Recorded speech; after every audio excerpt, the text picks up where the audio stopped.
والصلاة والسلام على سيد المرسلين محمد وآله وصحبه أجمعين، أما بعد. قال الله تبارك وتعالى في القرآن المجيد: أعوذ بالله من الشيطان الرجيم، بسم الله الرحمن الرحيم. شهر رمضان الذي أنزل فيه القرآن. وقال تعالى: يا أيها الذين آمنوا كتب عليكم الصيام كما كتب على الذين من قبلكم صدق الله العظيم. اسٹیج پر رونق افروز مشائخین، بزرگان دین، علماء کرام، مفتیان اعظام، عمائدین شہر، بزرگان محترم، معزز خواتین، طلباء اور طالبات، سیرت النبی study and research centre Karnataka کے زیر اہتمام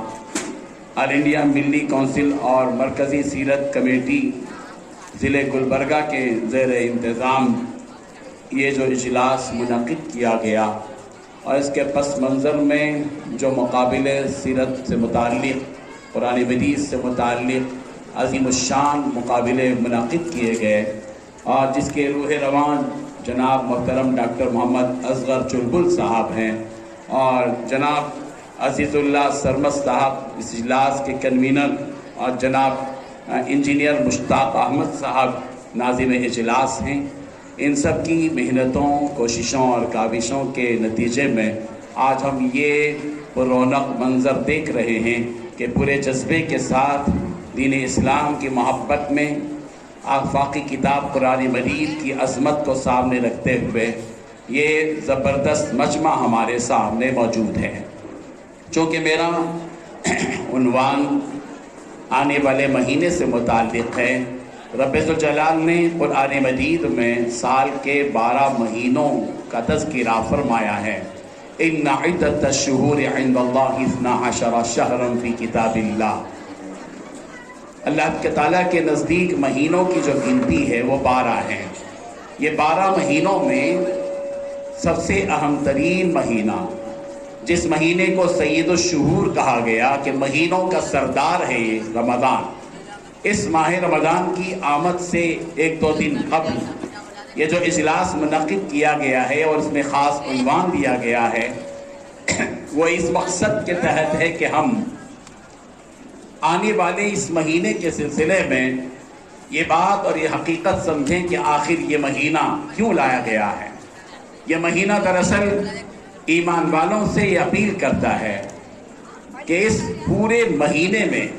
تم اپنے دل کے اندر تقوی کی روش پیدا کرو، تقوی کی، اللہ تبارک و تعالیٰ کو یاد کرتے ہوئے اس کا خوف دل میں پیدا کرتے ہوئے پرہیزگاری کو اپنی اسپرٹ بناؤ، اپنی عادت بناؤ، بلکہ اس سے بھی بڑھ کر اپنا مزاج اور اپنی طبیعت بناؤ. اللہ تبارک و تعالیٰ نے اسی لیے فرمایا کہ یا ایھا الذین آمنوا، اے ایمان والو، کتب علیکم الصیام، تمہارے اوپر روزے فرض کر دیے گئے ہیں. یہ معاف نہیں ہیں، خاص وقت میں عورتوں کے لیے کچھ رعایت ہے، لیکن یہ کہ سارے ہی ایمان والے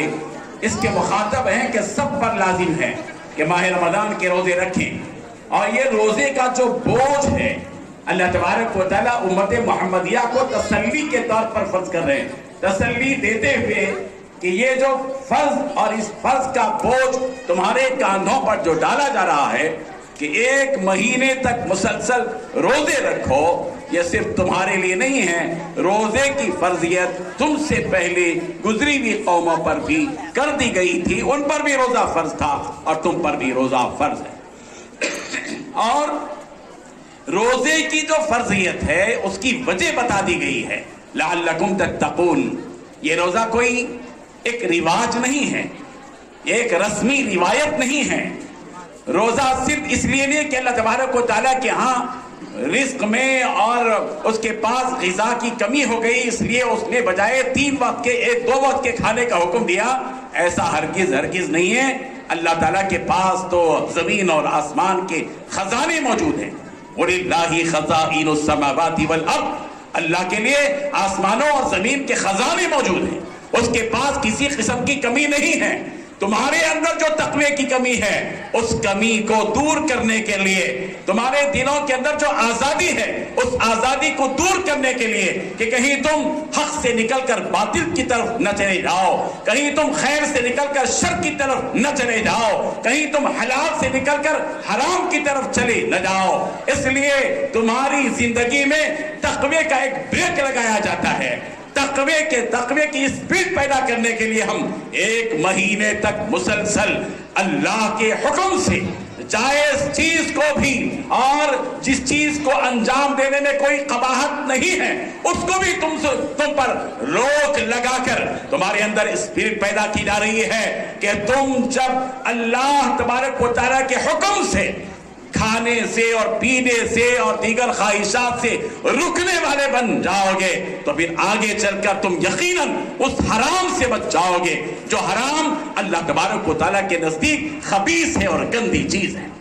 تقوی کی روش پیدا کرنا یہ اصل مقصود ہے روزے کے ذریعے سے کہ لعلکم تتقون، تم متقی بن جاؤ۔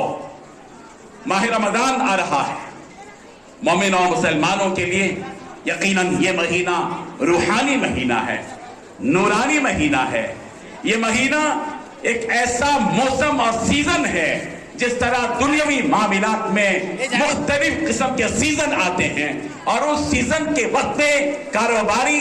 چوکنا ہوتا ہے، باخبر رہتا ہے، رات کی نیند قربان کرتا ہے اور اس موسم میں اپنی پوری توانائی اور طاقت لگا کر اپنے کاروبار میں کامیابی اور اپنے کاروبار کو نفع بخش بنانے کی کوشش کرتا ہے۔ اے ایمان والو، ہم تمہارے لیے ایک ایمانی کیفیت پیدا کرنے کا ایک موسم لا رہے ہیں۔ یہ وہ موسم ہے جس موسم میں تم اپنے پروردگار کے قریب جا سکتے ہو، اپنے رب کے قریب جانے کا مہینہ تمہارے پاس آ رہا ہے اور تمہاری آخرت کا توشہ تیار کرنے کا موسم تمہارے سامنے آ رہا ہے، تمہاری مغفرت کا سامان دینے والا یہ مہینہ ماہ رمضان تمہارے سامنے آ رہا ہے۔ تمہارے درجات کی بلندی اس مہینے میں ہے، تم 1 کرو گے 70 پاؤ گے، یہ اللہ کی شان ہے۔